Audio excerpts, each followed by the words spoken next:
Good afternoon, and thank you for joining. I'm Doria Cipriani, and today we're going to talk very briefly about quality management in the ASC.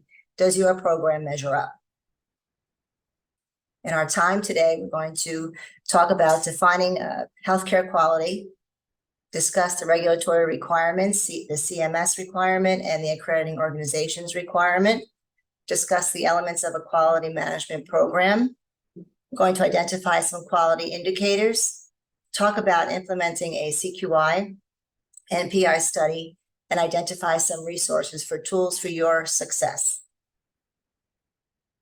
Total quality management. Quality is not a word used exclusively to our organization. It's used in many organizations, and total quality management is an integrated process involving all systems and employees in a continuous effort to improve quality, reduce cost, and enhance service to the customer. And we have a group of different customers, right? We have our patients, we have our providers, and we have our staff. And the key words here are it's systems involving all systems. So total quality management success is truly a team effort. CMS has sent us a very loud and clear message on how they would like for us to implement a total quality management program. And they do this outlining it in their CMS conditions for coverage 416.43. This is a number I encourage you to get very familiar with. It's their quality assessments and performance improvement standard. The ASC must develop and implement and maintain an ongoing data-driven quality assessment and performance program. So must be ongoing is a key phrase. It's not a one and you're done. A quality program is very dynamic. It's ever changing. It must be data-driven. Lots of data and pieces of information that we're collecting and measuring, tracking and trending, some of which are quality indicators, things like adverse patient events, infection control, other aspects of performance and care serviced in the ASC. Very important that we have to be able to demonstrate some measurable improvement after we review and identify opportunities for improvement in our quality programs. All of this, like I said before, takes a team. And when you think about your quality program, you want to think about it as an umbrella. The umbrella is the quality program that sits over your facility and your healthcare organizations. And when you look up underneath the umbrella, all of those spines and spokes that you see on the umbrella, those are all the very moving parts in your quality management program. CMS is not the only organization that provides the same outline for our quality program. The three most commonly heard of accrediting organizations, or AOs, Joint Commission, AAAHC, Quad A, which formerly was Quad ASF, they too all have adopted 416.43 in their quality standards. So there's no getting away from it. These are requirements, and it's what we must do in our organizations for quality. When we think about quality, as I referenced before, using an umbrella, think about your quality plan. So CMS has a very robust site about quality. If you go to the link on the bottom of the slide, they provide for you a quality plan template. It's very fundamental, and all you have to do is customize it for your organization. And it contains the template for outlining of your goals. What are your measurable goals that you're trying to reach for your program? Things like the percentage of success for your infection control surveillance audits, or your peer review, or your medical review. The scope of your plan is detailed based on the specialty that your organization is. The governance and leadership involvement of any quality program is typically oversight rests with the governing body or board of managers, and your on-site leadership is typically a group of folks who oversee the quality plan on a day-to-day basis. Your quality plan should also include detailed outline on how you're going to collect your data, what systems will be put in place to collect, review, and track and trend all of that data that you're collecting. Your performance improvement project should also be outlined in your quality plan.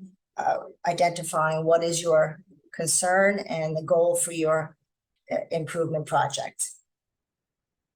All of your information for your quality plan is typically discussed and reviewed and documented in your subcommittee meetings.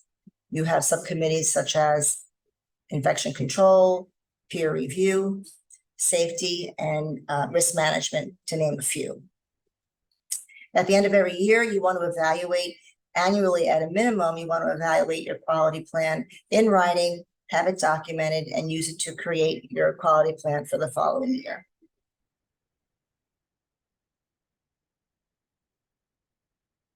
This is not a short list of quality indicators. Quality indicators are the drivers for all of the very many items that we use to assess our quality program.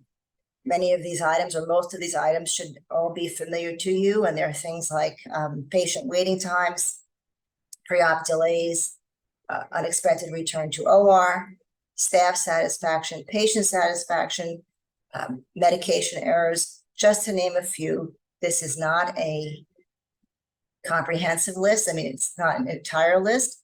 When you're creating your plan, I encourage you to have your quality indicators list nearby, so this will become the content of what you're measuring in your quality program. So for purposes of today's, of our brief time spent together, I'm just going to go into a little bit of detail about peer review, patient satisfaction surveys, medical record audits, infection control surveillance audits, and benchmarking. So these are, all of us in the room know that these are detail-oriented. It's a heavy lift, it's a bear. And again, I encourage you to develop a quality management team. This is not a one-person responsibility. It's a heavy lift for one person. And the true spirit of quality is that it's infiltrated throughout the facility, and that a team participates to the ultimate success of quality in your organization. The medical record review, as most of us know, or many of us have some of the frontline staff completing the medical record review, or some leaders are doing them independently.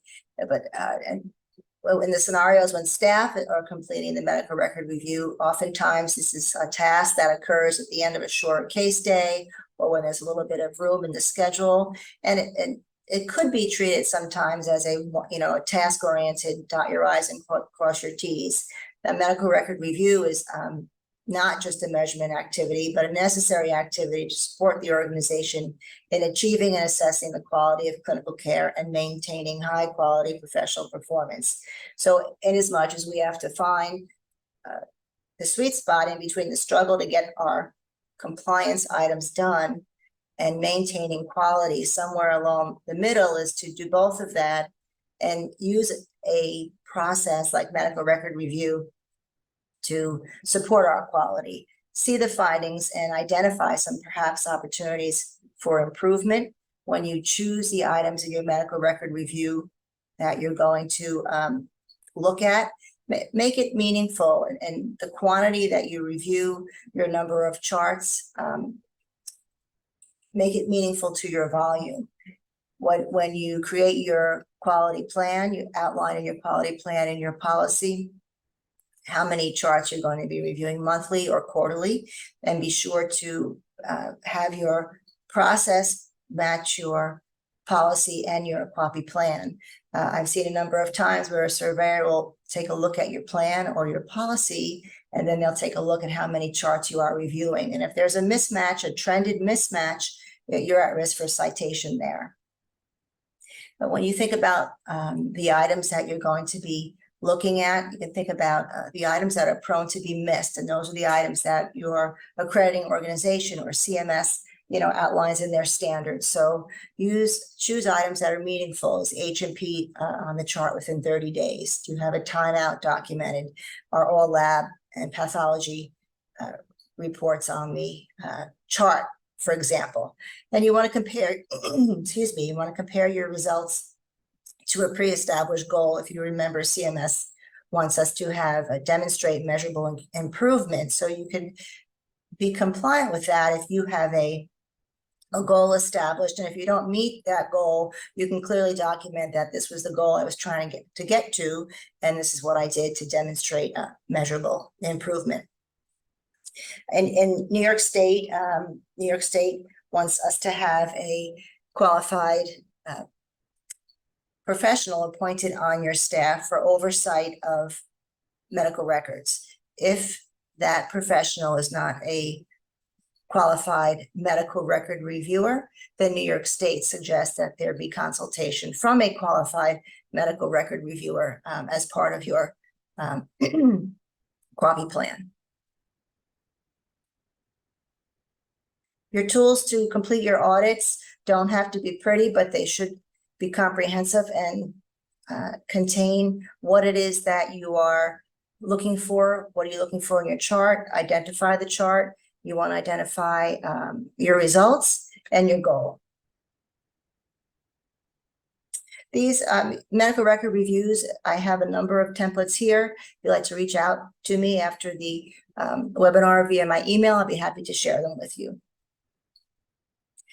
Surveyors like to see a quick and dirty, if you will, at a glance, a summary of any audits that you do. This is a terrific template. It clearly outlines what you're looking at, what your results were compared to a goal. And this is something that you can take to your committee and review with your committee, make it part of your committee meeting binder. And you can also share this with your staff in your staff meeting. Peer review is another task-oriented item, if you will. Some look at it as a task, but something that has to be done. It's required by your accrediting organizations to do a peer review. We know that a peer review is an evaluation by a provider's peer. It also provides an opportunity to identify practices that might impact the overall quality in the center, patient safety, compliance, and performance. When you, excuse me, in addition to your regularly established peer review cadence, whether it's monthly or quarterly, and again, at the risk of sounding redundant, be sure whatever you have in your policy that you say you're doing, is that what you're actually doing as relates to number of charts reviewed and cadence of review. You also want to utilize peer review at initial provider appointment and then again at reappointment. Again, match your policy to your process to your policy. You want to review your track and trend your findings in peer review and assess them in your peer review committee and make any committee recommendations part of your peer review minutes. One of the things about peer review, as we see piles of peer review audit tools piling up on providers' desks and chasing folks down the hallway and sending multiple emails, you want to consider perhaps to get better buy-in to engage your providers in their feedback on what process they'd like to see to complete their peer review. You may get better buy-in. Some perhaps might like paper, some might like electronic. So I'll just submit that to you if that's something you want to consider in your organization to bring your reviewing providers into the conversation about the peer review process. Again, here's a peer review template. There's a number of organizations online. You can search peer review form, a peer review template, surgical peer review template, and there's a number out there that you could choose from. Infection control. So infection control, very, very briefly, we could spend a number of hours talking about CMS's infection control conditions for coverage, 416.51. But fundamentally, CMS tells us the ASC must maintain an infection control program that seeks to minimize infections and communicable diseases. And then there's that word again, ongoing. So this too, the infection control program, we have certainly learned over the past couple of years how dynamic an infection control program can be. We certainly were ongoing and reacting to the scenario of the day, particularly with COVID. We were changing policies and processes, every 3 months or so. CMS would like to see, or they require a designated and qualified professional who has training in infection control on your staff. They will look They'll ask to see the personnel record. They'll want to be sure that they have a job description as the on-site infection control, infection preventionist on site, and they'll look to see that that person has current and relevant education and training and infection control and prevention in the ASC space.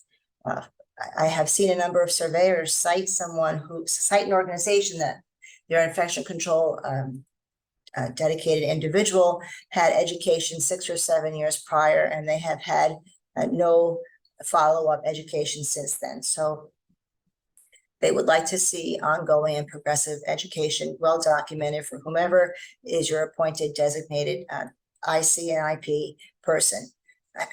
Tracking of post-procedure infections we know is part of our infection control program. And if you are interested in taking a look at SSI's NHSN module online, they have a really robust module surrounding surgical site infections. If any takeaway that you might have from our chat today, I would hope it would be that the Ambulatory Surgical Center ASC Infection Control Surveyor Worksheet is something that you become very familiar. If you go online and you Google just that, Ambulatory Surgical Center ASC Infection Control Surveyor Worksheet, and there is a link to it also on the bottom of the page here. CMS has given us a gift. They've given us the survey tool that surveyors use to assess your infection control program. So I would encourage you to get to know this document very, very well. Share it with your team leads, complete it with your team annually at a minimum, and it outlines what they want to see in your infection control program, and it relates to surveillance, hand hygiene, PPE, safe injection practices, sterilization, high-level disinfection, environment of care, and point of care devices. They outline just what they would like to see, what you are surveilling for those items. And that's a heavy lift, certainly, to do in a month, but you want to have a comprehensive, robust program and establish a calendar of how many times throughout the year you will be assessing each of these line items. And again, you want to track and trend your results and post your results of your infection control surveillance to your team. So a sample infection control audit tool, it clearly outlines who is being surveyed, which staff level, and you want to include the frequency of or the number of audits that you are performing. Again, you consider it at a glance monthly summary or quarterly summary of your findings. Surveyors love this. Again, word to the wise, so retain your audit tools, because they said in as much as surveyors like to see a summary document, they could, and I've seen it happen, they'll ask to see your actual audit tools. So just want to share that with you. This is a great document to hang up on your internal communication board, your wall of fame, your wall of shame, whatever it takes to get to move the dials as close as you can to reach your infection control goals. Patient satisfaction is an important quality outcome indicator to measure success. Through your patient satisfaction surveys, you can identify opportunities for improvement. There's also standardized benchmarking opportunities. Not that I'm hawking any particular vendor, but if you do happen to use a third-party vendor, they typically will have nationwide results available. So you will be satisfying your external benchmarking requirement if you happen to be using a third-party vendor for your patient satisfaction surveys. Oh, that's fancy. Your patient experience. So notice how it changed from patient satisfaction to patient experience. So CMS OAS CAPS is coming. It's coming to the ASC world, and the implementation of this survey will become required in the ASC space in the calendar year 2025. It's currently required in the hospital space. and it's an outpatient and ambulatory surgery consumer assessment of healthcare providers and systems. It assesses the patient experience in Medicare certified outpatient surgical and procedural facilities. There will be a link based on the results to CMS claim reimbursement, results available to the public, if I didn't say that already. And CMS does require the use of a CMS approved survey vendor. So there's a link, and there it is to the CMS list of their approved vendors to roll out the CMS OAS CAPS patient experience survey. Benchmarking. So benchmarking is another requirement by accrediting organizations or AOs.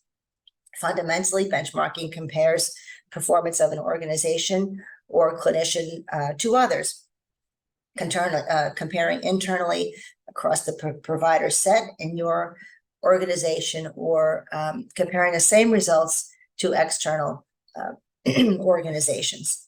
Opportunity to improve quality, efficiency, and patient experience.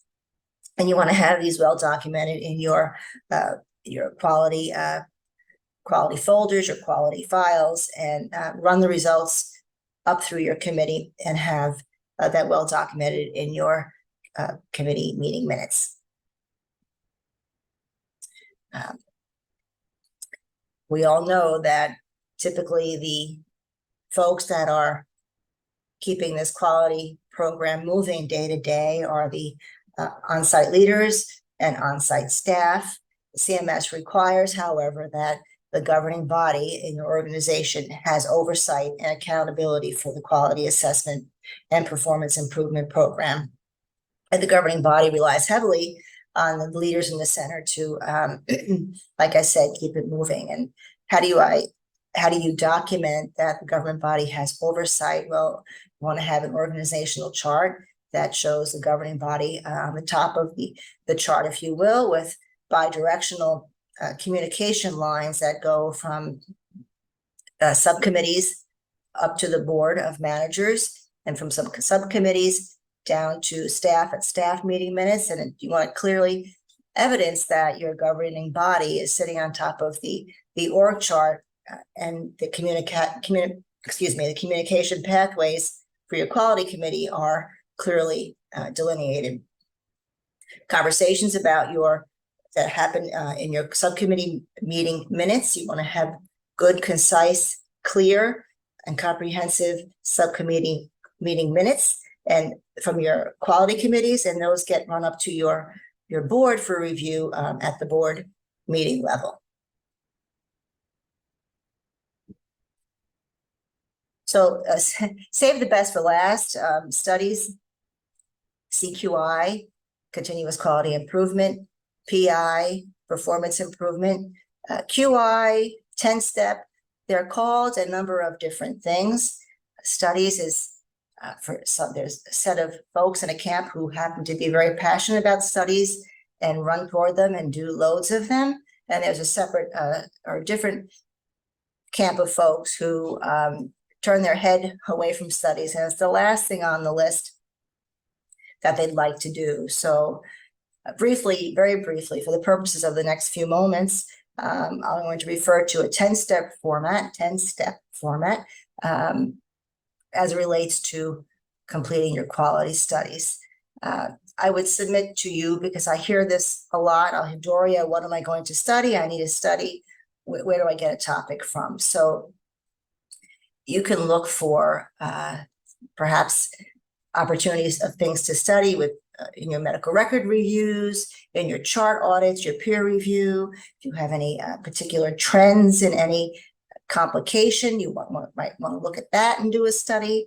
For example, you're trending a high number of same-day cancellations. That might be a study. If you have identified an area of concern or a problem, that's step one, identifying an area of concern. Number two is identify a measurable goal. If you're struggling to find a measurable goal, then perhaps a 10-step study or a PI study is not the best format to write up your corrective actions and your investigation into any area of concern that you might have identified. I'm not suggesting that you don't look into an area of concern. I'm just suggesting that a 10-step study, this may not be the best topic to write a 10-step study up for. So like I said, approach to decide if you have a meaningful study is first identify an area of concern, and number 2 is identify a measurable goal. Just want to talk a moment about QI, quality improvement, versus QA.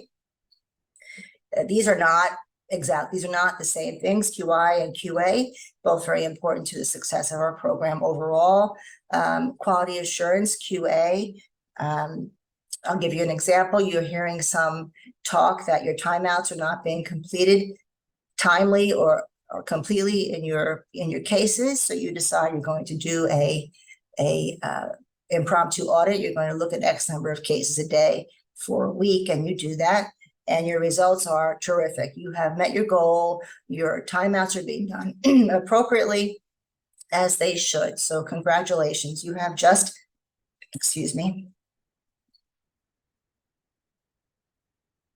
you have just assured quality in your organization, and you have a successful quality assurance or QA document. So take credit for your work, write that up, put it in your quality binder, and talk to your CQI report at your CQI committee.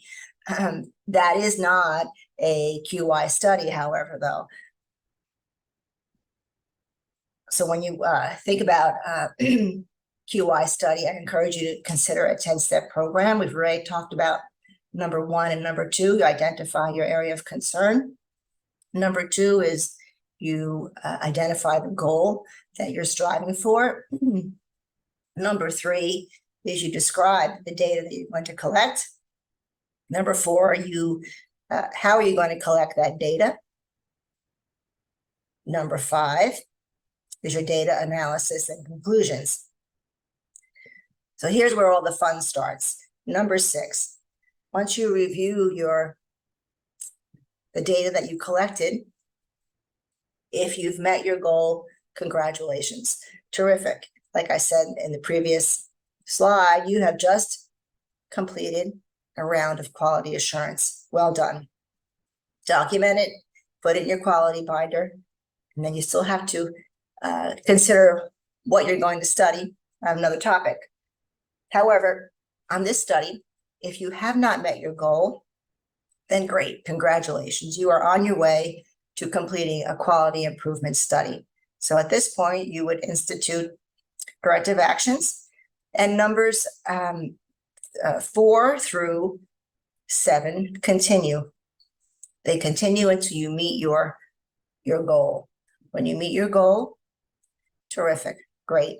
You document that you've met your goal. You communicate the results up through your committee, up to the board of managers. Review the results also in your staff meeting. Put it in your book and check it off. You've gotten a completed PI study. Consider your standards for the accrediting organization that accredits you. For example, AAAHC would like to see a minimum of 2 PI studies or QI studies or 10-step studies. 10-step study is a AAAHC preferred format. We probably could do a dozen studies, but time is limited, as we know. So there you have it, folks. Some information about a PI study.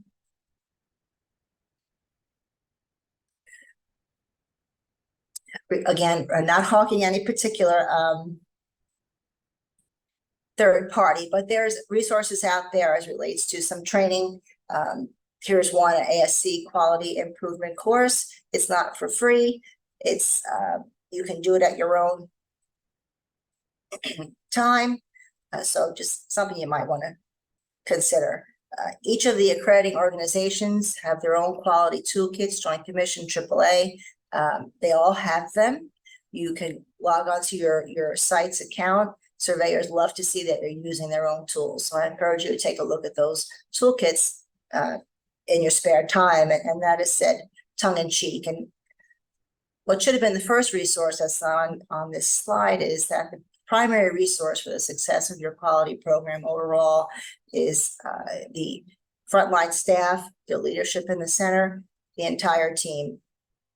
Those folks are the lifeblood of a successful quality program.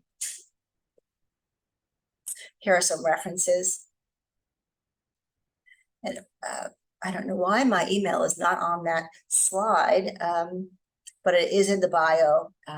Feel free to reach out if you have any questions. And I thank you for your time, and I wish you all the best in your successful total quality management program. Thank you.